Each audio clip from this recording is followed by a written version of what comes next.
Hey guys, Captain Foley back with you, and I'm here to tell you a tale.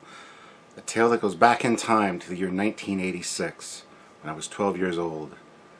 And then I went from 1986 to 2019, time travel, on an interplanetary journey. We're going to be talking today about the tour of the universe at the base of Toronto's CN Tower.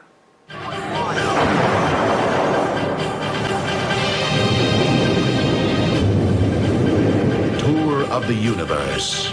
Buckle up for an amazing live-action space shuttle adventure to Jupiter. There's nothing like it anywhere.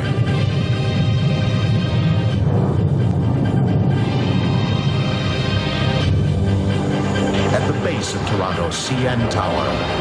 Tour of the universe. Take your tour today. So with all the news of the Galactic Star Cruiser at Disney not being so great as of yet, and people canceling their flights, or their trips, I guess, I wanted to talk today about something that was very cool back in the day. An attraction at the Toronto CN Tower that I still have my boarding pass for. CP Air Interplanetary. This is a whole passport and ticket for a journey to Jupiter on one of the Hermes-class shuttles that were launching from the base of the CN Tower in Toronto, actually through the core of the CN Tower.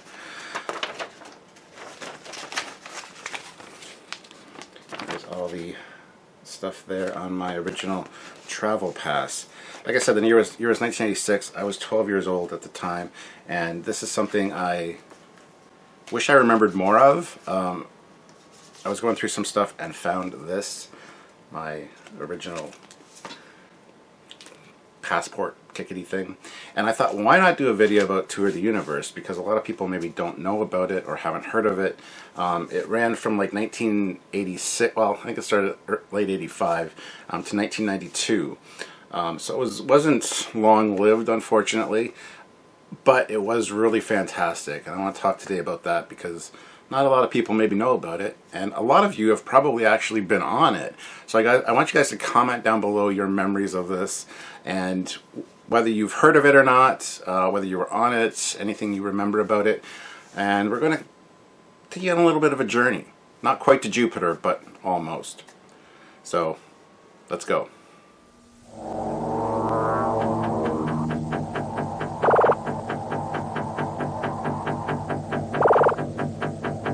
Only in Toronto can you fly to Jupiter 800 million miles non-stop return in a 60-minute experience. Welcome aboard.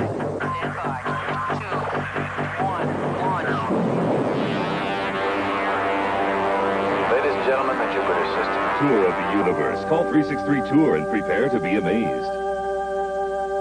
Between 1986 and 1992, the CN Tower was home to an innovative spaceship simulator, which took guests from Toronto to Jupiter and back for $7. Tour of the Universe was a simulation of space travel set in Spaceport, Toronto in the distant year of 2019. Complete with customs clearance, space inoculations, marauding aliens, boarding passes, security checks, and long, unexpected delays. City TV and Much Music creator Moses Znaimer acquired the rights for the title and subject matter after reading an art book called Tour of the Universe, which imagined what a futuristic spaceport might one day look like. At the time, Znaimer was pioneering the concept of a living movie, an experience that took viewers out of passive entertainment directly and put them into active participation. Znaimer assembled a diverse group to realize this futuristic vision, including Canadian Pacific Airlines, the CN Tower, SimX, NASA artist Rob McCall, and ShowScan, a UK company owned by special effects wizard Douglas Trumbull, to produce the world's first FX flight simulator ride. Roots Canada created the sharp black and orange suits worn by CP Air Interplanetary employees. The premise of the Tour of the Universe is that you would be taken on an elevator ride down 1,816 feet beneath the Earth's surface and a time jump forward into 2019. The premise was simple. there was an elevator shaft at the base of the CN Tower that went down equivalent to the height of the CN Tower. And as you went down the elevator, you traveled forward in time to the year 2019. Passengers then arrived at Spaceport, Toronto, and purchased their tickets from CP Air Interplanetary, then passed through customs, security, and medical, where they were inoculated against space diseases such as Ganymede rash. Later iterations of the experience included actors in alien or galactic police costumes engaging in scripted drama occurring at various parts of the spaceport. Massive video screens within the complex also showed promos for space-age news, Galaxy Pulse, and much more music, the universe's hottest music station. At the time, Toronto had a station called Much Music, so this of course was the future version of that, as well as City Pulse, which is now Galactic Pulse. The voice of the master computer, or central scrutinizer as it was known at Spaceport Toronto, was provided by Marilyn Lightstone. A large mural titled Grand Tour behind the ticketing check-in was created by Robert McCall, the artist chosen by NASA to document the U.S. space program, another signifier of legitimacy to the experience. The gift shop sold moon rock and astronaut ice cream, as well as a tour of the universe teddy bear, which has since become sought-after collector's item on eBay. They even had floating pens, one of which I had, very similar to this one. However, this one has a clock on the top, mine did not, and the clear glass section at the back had the Tour of the Universe logo. I do not know where this went, unfortunately. The shuttlecraft simulator was blasted into outer space from inside the shaft of the tower itself. Engines throbbing, floor shaking, lights flashing, speed increasing faster and faster until it burst out and soared towards the outer moons of Jupiter in a dreamland of zero gravity. Inevitably, the craft would hit an asteroid and be forced to return to Earth. The captain of the Jupiter-bound flight was actually just a video loop of an actor who would appear to address the passengers. He was fittingly designated Captain Moses. It seated 40 passengers who experienced an 11-minute-long film presented in 70mm and produced by legendary science fiction special effects supervisor Douglas Trumbull, also known for 2001: A Space Odyssey, Blade Runner, and Silent Running. His UK company, Showscan Film, also built the interior of the spacecraft cabin. Trumbull developed the visuals that were called Jupiter View Trip. Simulator-based attractions are now commonplace at the world's most popular theme parks, and SimX went on to become the leader in 3D and 4D cinematic FX attractions experience, but Tour of the Universe was their first. In fact, through a franchise arrangement, the idea for Tour of the Universe was later recreated as a major attraction at a theme park in a district of Osaka, Japan. Construction on Tour of the Universe began in 1984, and the ride operated from 1986 to 1992. It cost $10 million to build, while visitors paid $7 for adults and $4 for children. It is estimated that this living movie was experienced by almost 2 million paying visitors in total. Tour of the Universe was the world's first large-scale simulator-based attraction, a functional, operational tour de force that revolutionized civil engineering and set the stage for future iterations of the theme park simulator experience around the world. If you have ever been wowed by Star Wars Rise of the Resistance simulator at Walt Disney World, now you know where it all started. So sadly, guys, there's not a lot of information about this online. There are a few videos and things that are located on YouTube, some of which you've seen here, and I will include those at the end of the video if you want to stay and watch till the end to see the different clips. It is quite interesting, so you might want to do that. But right now I'm going to go through my CP Air Interplanetary passenger ticket and just kind of read to you what it says here, just to kind of document this for history, because not a lot of people have these, or I've never seen a video talking about this. This is something that I kind of want the world to know. So, starts off with Earth Citizens Off-World Passport, issued by the Solar Office of the Cultural and Economic Cooperative of Democratic Worlds, Ganymede Convention. This passport is valid only for travel to those planets, satellites, and space habitats which are members of the Solar Cooperative. It is not valid otherwise for entry to territory administered by signatories of the Convention of Tharsis. Before making interplanetary journeys with this passport, you should check that it is 1. Still in force and will not expire before your redocumentation at a solar spaceport. 2. Be stamped with appropriate visas for those independent planetary authorities listed in Solar Cooperative Schedule 18. So, transit itinerary, gateway Jupiter, the moons, planet of origin Earth, Interworlds Insurance, Maple Insura Flight, how very Canadian, Off-World Security Code RPH 27316XX, Craft Category Hermes Shuttle, which we're going to look at in quite a bit of detail in a minute, Carrier CP Air Interplanetary. Goes on to say the purpose for this document is to ensure that before departing Earth you are in possession of all the necessary clearance for your journey. The information is also used in the Coalition of Interplanetary Travel Statistics. In case of difficulty, please contact the Interplanetary Transit Authority office in your embarkation sector. Then it goes on to tour flight passenger data. Name, Stewart. Apparently have no last name. Gender, male. Planet of origin, Earth. Place of residence, Toronto and area. I was about an hour outside of Toronto. Age category, 0 to 12. I would have been 12 at the time. Passenger body weight, kilograms. On Earth, 41. At the gateway, 49. On Jupiter, 94. My height was 125 centimeters. And I was inoculated against Martian dropsy. Occupation, professional. I was a professional 12-year-old. First or second generation clone, I was a first. Partially bionic, not applicable. Damn it. Dateline, June 20th, 2019. Let's see. Goes on to say, if any results are printed in red, embarkation may be refused under the provisions of the Space Travel Minimum Fitness Regulations.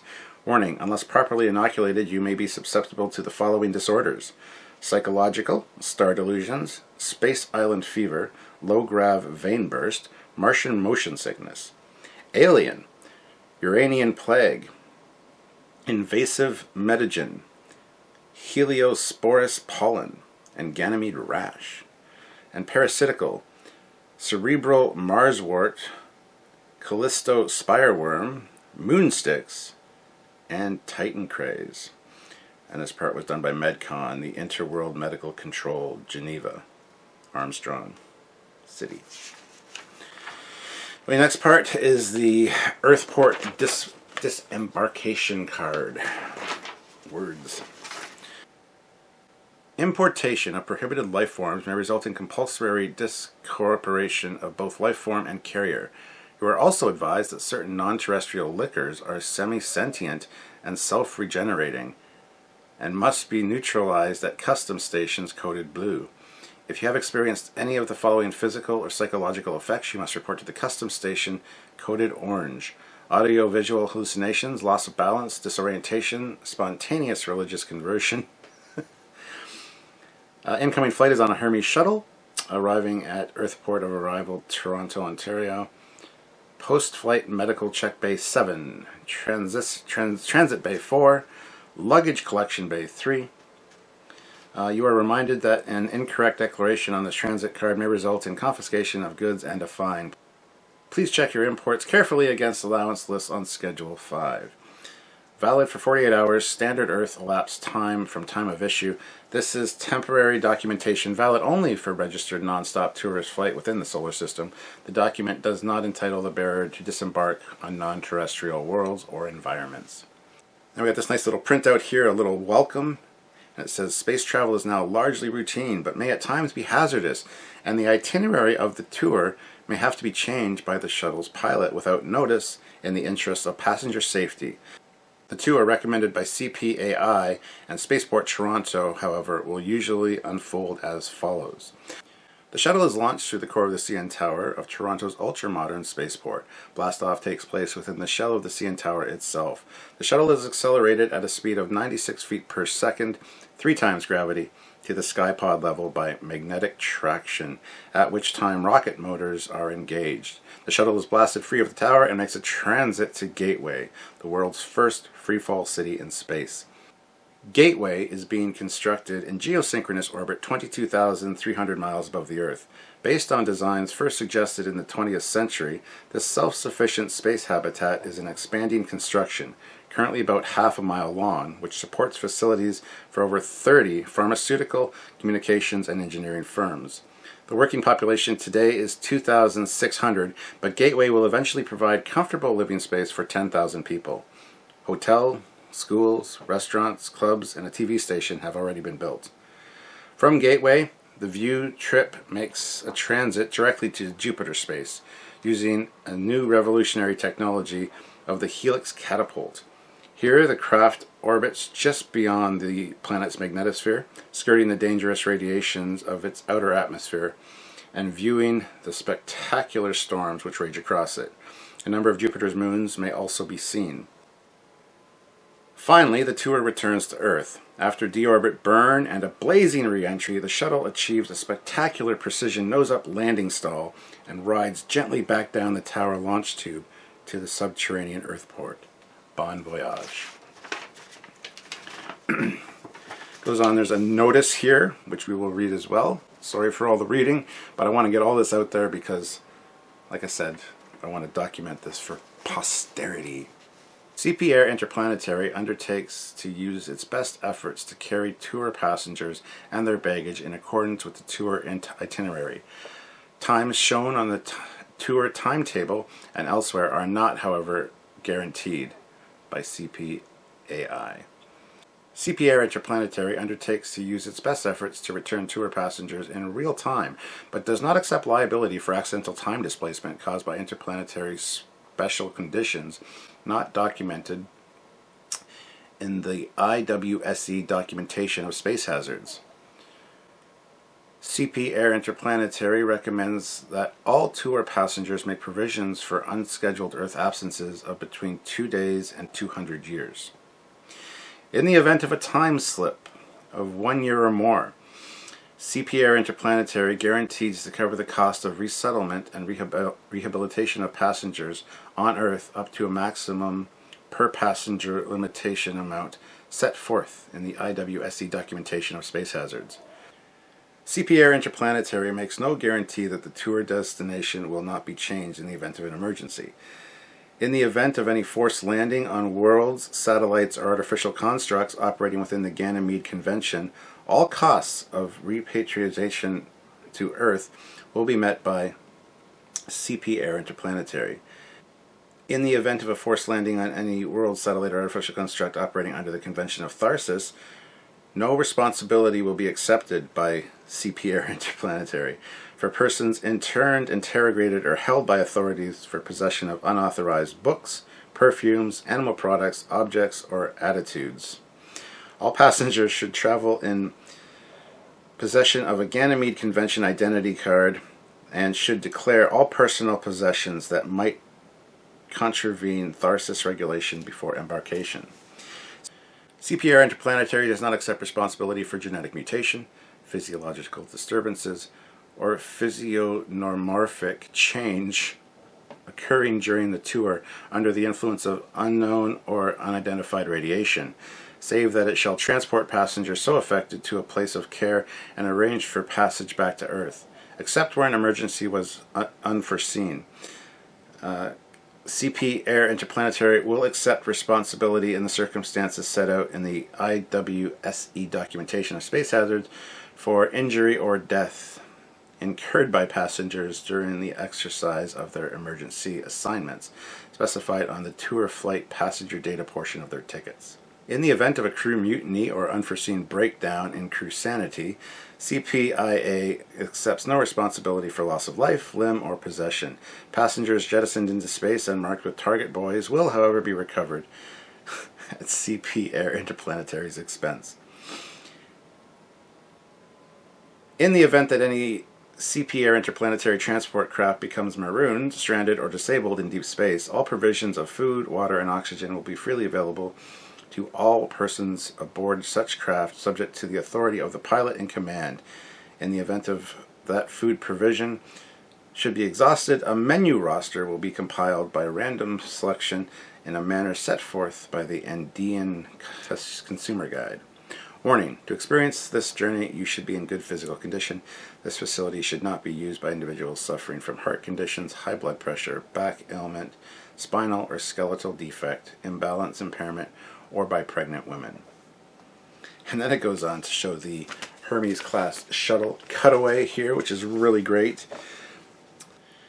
CPR Interplanetary have chosen a Hermes class 4 multiple bay configuration shuttle for their first organized tours of the worlds of the solar system. Changeable modules provide faster service and eliminate the cost for continual modification. The shuttle is fully equipped for deep space survival and rescue. It is also fitted with locking sensors for the revolutionary Helix catapult, which allows almost instantaneous transit between 2 deep space locations. You know, the nice call-out legend there. So that's it, guys. It was a fun thing to have happen when you were a kid.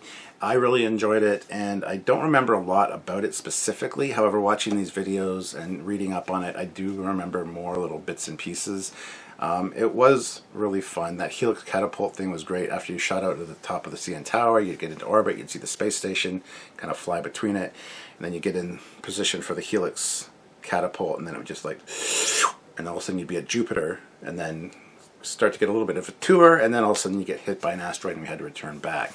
It was just a fun little experience, and I wish I remembered more of it, honestly. I wish it was still around, that we could experience it or have my kids experience it. However, it didn't last super long, and there's just some really great, memories there that a lot of people in Ontario, at least in this area, have experienced. A lot of my friends have gone to this. When I ask them if they remember it, a lot of them do. A lot of them don't have their passports and stuff anymore, which is a bit of a shame, but I have mine. I found it when I was moving stuff back into the basement here and thought, why not talk about it? Because, yeah, Disney's doing something similar with the Galactic Star Tour thing, but it's kind of belly flopping right now. So I thought, why not talk about a positive, cool experience that was an awesome tourist attraction in Toronto back in the 80s and early 90s. So anyway, guys, that's it for me. Like I said, put your thoughts down below, any comments you have, any memories you have of this. I know this wasn't the best structured video, and I apologize, but I just wanted to get that out there and have you guys enjoy it. So hit that like button. Don't forget to subscribe to both channels, the Captain Foley personal channel and the Trekyards channel. And by all means, check out other videos by me as well. And like I said, right now I'm going to play the other videos. I'm going to play them all kind of in sequence so that you guys can watch them and get any memories or flashbacks that way as well. So just kind of bonus thing. If you don't want to watch them, you can click out now. Or if you do want to watch them, by all means, take a watch. So until next time, guys, I'm Captain Foley. I'll see you soon. Thanks. Experience an unbelievably realistic simulation of space travel. Tour of the universe. I loved it! The only spaceport dedicated to tourism and pleasure. Destination Jupiter in the year 2019. It's like flying. Very exciting. See, hear, and feel special effects in person. Board your Canadian Airlines interplanetary shuttle. Scary, but it was fantastic. This is it. At the CN Tower, Toronto, Canada. Tour of the universe. Prepare to be amazed.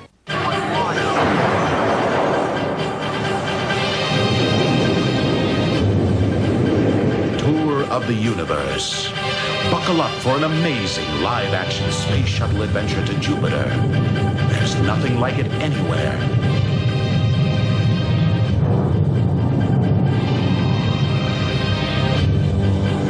At the base of Toronto's CN Tower.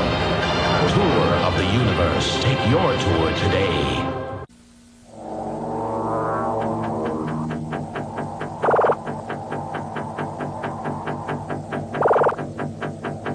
Only in Toronto can you fly to Jupiter 800 million miles non-stop return in a 60-minute experience. Welcome aboard.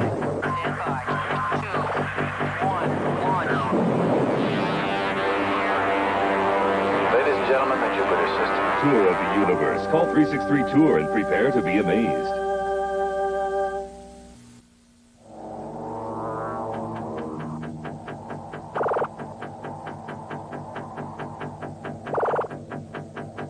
Only in Toronto can you fly to Jupiter 800 million miles non-stop return in a 60-minute experience. Welcome aboard. Stand by. 2, 1, launch.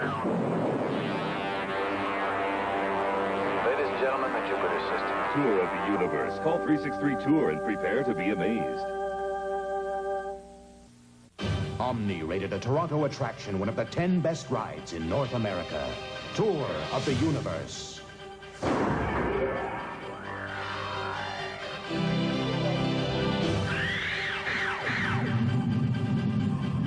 Buckle up for an amazing live-action adventure to Jupiter. There's nothing like it anywhere. At Toronto's CN Tower, Tour of the Universe. Take your tour today. Experience an unbelievably realistic simulation of space travel. Tour of the Universe. You've got to come and try it. The only spaceport dedicated to tourism and pleasure. It's out of this world. See, hear, and feel special effects. Board your Canadian Airlines interplanetary shuttle. Destination, Jupiter. It was totally awesome. It felt like we were really flying. Tour of the Universe.